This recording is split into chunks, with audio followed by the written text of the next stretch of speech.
अनेक प्रकारचा दोष असतो आणि तो दोष निवारण्यासाठी हा पितृपक्ष आहे। घरामध्ये लग्न कार्य होत नसेल, घरामध्ये आपल्याला लक्ष्मी टिकत नसेल, घरामध्ये पितर आपल्याला शाप देऊन निघून गेले असतील, तर आपल्याला हे 15 दिवस खूप महत्त्वाचे आहे।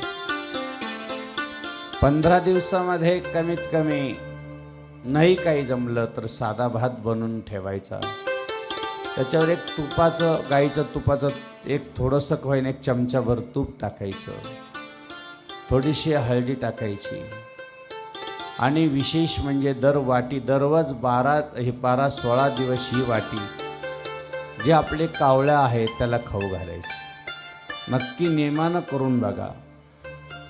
16 दिवस महादेवाला दिवा लावायचा।